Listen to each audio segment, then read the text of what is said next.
Hello, femme de triomphe, j'espère que vous allez bien. Je suis Coco, votre coach en féminité. Bienvenue sur Be Woman.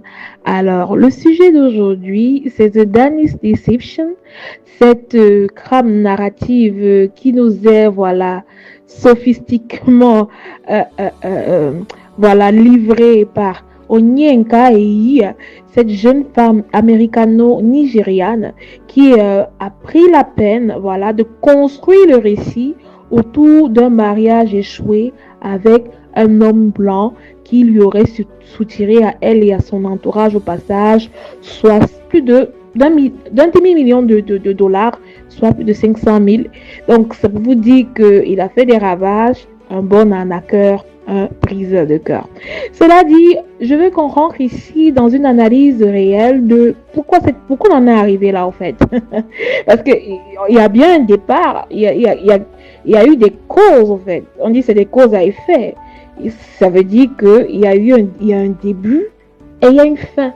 Pourquoi on en est arrivé là? Ça veut dire qu'au début, il y a des paramètres qui n'ont pas été suffisamment mesurés et qui ont conduit à ça. Donc, c'est ça qu'on va analyser dans cette vidéo. De facto, déjà, il est important de poser les bases pour comprendre qui est Onyeka. Onyeka, c'est, comme je vous le disais tantôt, c'est une femme nigériane qui est née aux États-Unis, originaire du Nigeria en fait. Et voilà, elle n'a pas en elle totalement intégré cette dimension d'afro-descendante parce que quand on la voit un peu dans sa démarche, je ne dis pas qu'on doit écrire devant son front que bon, voilà, je suis originaire du Nigeria, d'ici ou de là, absolument pas. Mais ce que je crois néanmoins, c'est que dans la manière avec laquelle on appréhende la vie, il faut toujours avoir le backup de notre propre identité, au fait. Parce que dès lors qu'on n'a pas cette ancrée dans la propre identité de qui on est, voilà, on part un petit peu handicapé. Ça fait en sorte que le propre travail d'introspection qu'on doit faire à l'intérieur de soi, pour pouvoir se situer dans l'environnement dans lequel on se trouve, de fait, au fait, si on ne le fait pas, on va avec un handicap. Et vous savez que cette vie n'est pas tolérante avec les personnes en handicap de pensée, en handicap de socialisation de leur environnement. Elle n'est pas du tout très tendre envers eux. C'est pourquoi Onyeka qui s'est rendu dans une boîte de nuit quelque part en Croatie un soir de 2022 est tombé sous le charme de manière innocente et tout à fait légale d'un certain Danois qu'on va nommer ici un monsieur. Voilà. Ce monsieur dont vous ne vous doutez pas, dont vous savez tous qui est blanc, a directement lui aussi, entre guillemets, il y a eu un coup de foudre entre les deux. Et disons que c'est Onyeka qui a été la première à déclarer sa flamme en disant je t'aime au bout d'une semaine. Vous savez pertinemment que moi je ne peux pas vous encourager, vous en tant que femme, de dire la première je t'aime à un homme. C'est totalement déconseillé. Hein? Il y a toujours quand même la notion de désirabilité qu'il faut savoir faire avoir à ces messieurs-là. Je sais qu'ils vont nous suivre ici et puis mais bon, bref. En attendant qu'on passe en mode privé, on va d'abord se dire les choses. Donc, chère dame, vous ne devez pas, en termes de première erreur, je dirais qu'elle est vite tombée amoureuse. Et pourquoi elle est tombée amoureuse? Parce que cet homme représente son idéal masculin. Pourquoi cet homme représente son idéal masculin? On va une fois de plus revenir dans le passé d'Onyeka. Onyeka est une jeune fille qui a toujours participé aux émissions de télé-réalité, en l'occurrence à l'émission du Bachelor aux États-Unis. Et le bachelor qu'elle convoitait était un jeune homme blanc. Vous voyez, même si elle n'a pas remporté, c'est un indicateur réel de ce que Onyeka attend en termes de figure masculine qu'elle veut comme mari. Elle veut un homme blanc, mais de plus, elle veut un homme blanc qui est dit accompli, c'est-à-dire elle veut le haut du palier. Est-ce qu'elle le mérite totalement? Onyeka est très mignonne, elle est en shape, voilà, elle est encore très tout ferme là, elle est très belle, et ça il faut le reconnaître. C'est une jolie fille, donc elle estime que à cause de son pédigré de jolie fille et de bien d'autres, elle peut avoir le haut du palier et pour ça, il faut qu'elle aille le chercher. Sauf que quand vous voulez avoir le haut du palier, il y a également des démarches qui sont liées à l'intériorité de votre personne qu'il faut commencer à déconstruire au fait. Vous ne pouvez pas vouloir avoir le haut du palier quand vous êtes une femme noire sans avoir déconstruit les schémas de pensée de l'environnement qui vous entoure. Vous savez très bien que le monde dans lequel on évolue est un monde qui est très, on va dire comment, qui n'est pas tant envers les personnes qui sont handicapées dans la manière dont elles socialisent avec leur environnement. Et comme de facto, vous êtes une femme noire et une dark skin, comme Onyeka, elle est plus ou moins dark skin brown, plus ou moins, bon bref, il faut comprendre quelles sont les perceptions sociales, surtout quand vous êtes dans un système, dans un système racialisé, une racialisation systémique comme celle des États-Unis. Vous devez comprendre un peu quelle est la position et la vision que ceux qui sont les grands gagnants de ce système ont décidé d'adosser sur la femme noire en termes de narratif. Déjà, vous n'avez même pas besoin d'aller bien loin, regardez les statistiques, regardez les Afro-Américains, ça vous dit tout. Donc vous, quand vous venez en tant qu'une Africaine, vous devez savoir que vous n'êtes pas mieux qu'un noir américain qui est là depuis 400 ans. C'est-à-dire que votre traitement ne sera pas différent. C'est systémique. Donc, quand tu rentres déjà dans cette perspective de déconstruction mentale, de la compréhension des schémas dans lesquels on t'a toujours conduit en tant que femme noire dans cet univers, tu commences déjà à comprendre que la manière avec laquelle tu vas même t'immiscer, ou bah, pas t'immiscer, mais la manière avec laquelle tu vas construire tes relations avec le sexe d'en face doivent prendre certains paramètres en charge, au fait. Donc, c'était le cas avec Onyeka et je pense que c'est un problème qu'on peut observer depuis le commencement dans la structuration de sa relation avec ce monsieur. Et une chose également, c'est que Onyeka qui rencontre cet homme dans une boîte de nuit, un oiseau de nuit, elle lui avoue sa flamme, son amour au bout d'une semaine. Mais mesdames, regardez comment la concurrence est rude. Comment vous faites pour avouer votre amour à un homme au bout d'une semaine? Vous ne voyez pas que c'est dégradant, ça vous dévalorise? Excusez-moi, je suis d'accord il faut aller chercher ce qu'on veut, mais au prix de quoi? Au prix de quoi?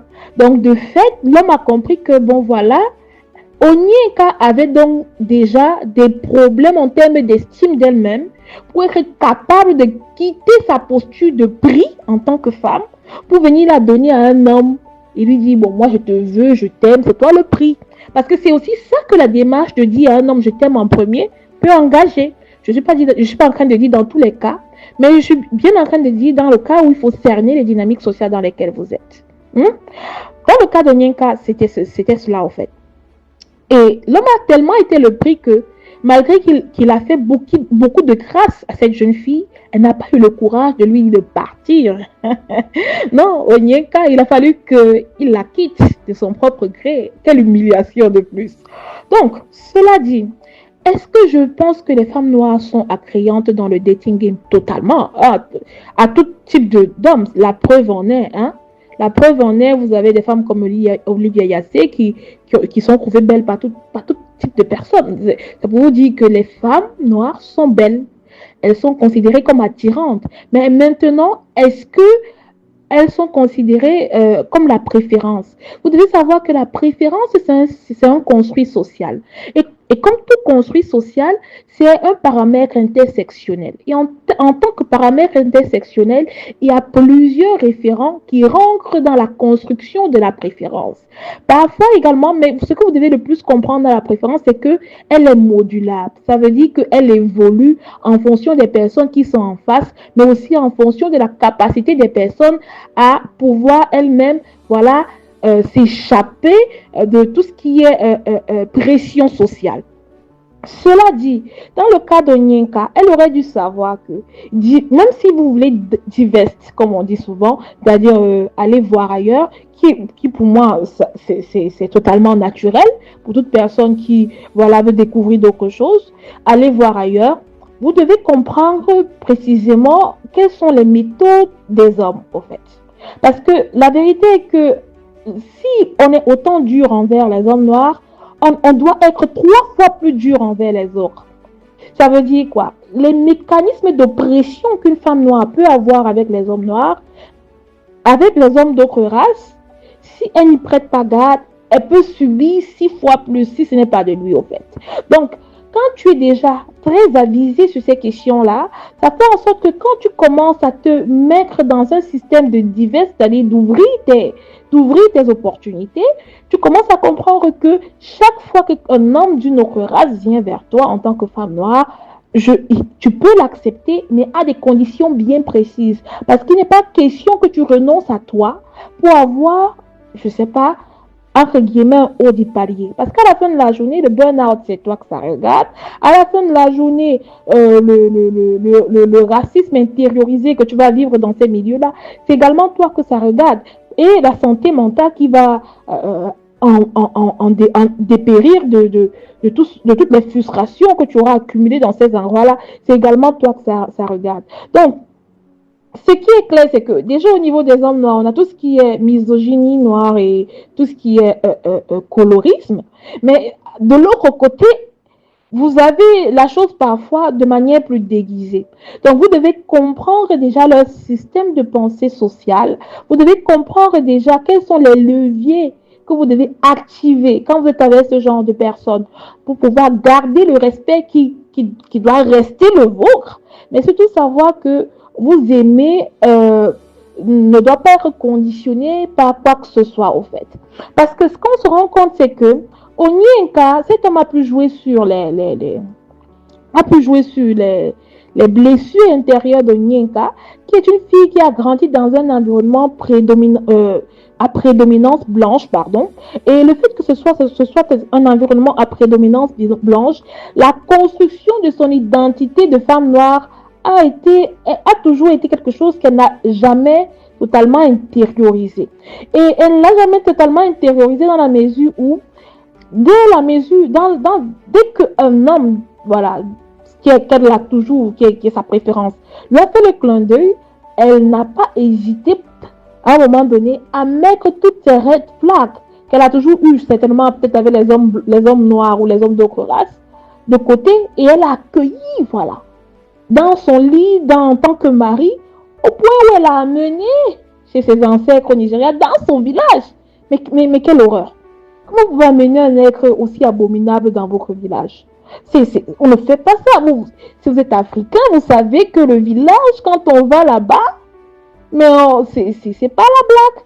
C'est pas la blague. Mais c'est pour vous dire à quel point elle n'a pas pesé réellement les circonstances et la réalité de ce qu'elle représentait aux yeux de cet homme.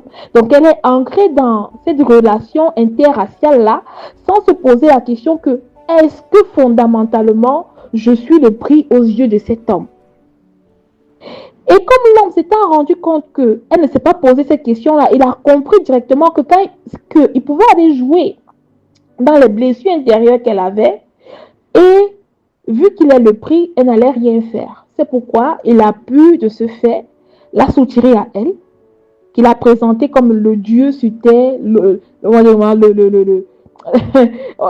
Zeus, vous voyez un peu, l'Apollon, je crois que c'est l'expression, elle a présenté comme l'Apollon, et elle a vendu le schéma à tous ses frères et sœurs, à tout son entourage, qui a dit, bah, ouais, Onyeka est quand même quelqu'un de récurrent, elle est une bosseuse, sa vie est plus ou moins accomplie, comment est-ce qu'elle nous présente un mec nécessairement, voilà, c'est une rêve. Mais c'était loin de savoir que être blanc, une fois de plus dans nos communautés, ne fait pas de vous une référence au fait. Pour être une référence, il faut prouver. Girls, un homme prouve. Un homme, c'est des actes, ce n'est pas des mots déjà. Un homme, c'est des actes, ce n'est pas des mots. Ça, vos mamans devraient vous l'apprendre. Vous ne devez pas venir sur les réseaux sociaux pour le découvrir. Si vous le découvrez ici, c'est qu'il y a un problème, en fait. Un homme, ce sont ses actes.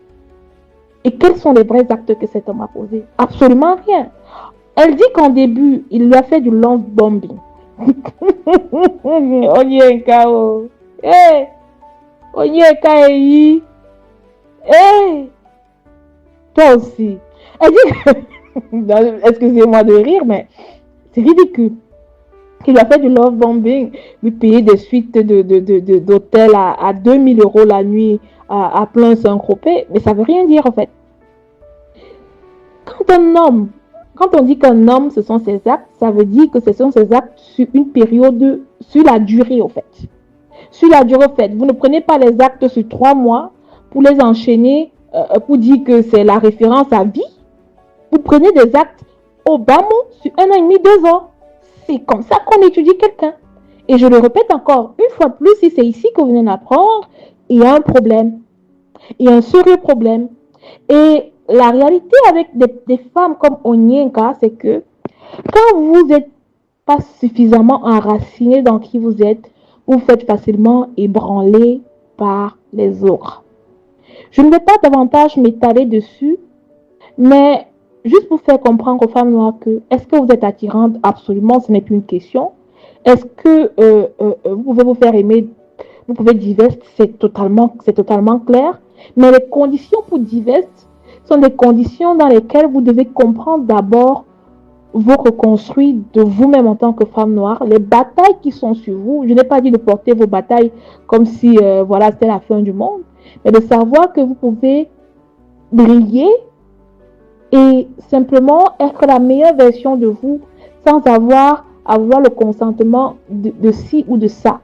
Et que ne pas nécessairement être la préférence pour un type ou un type d'homme ne fait pas de vous une femme moins attirante ou pas.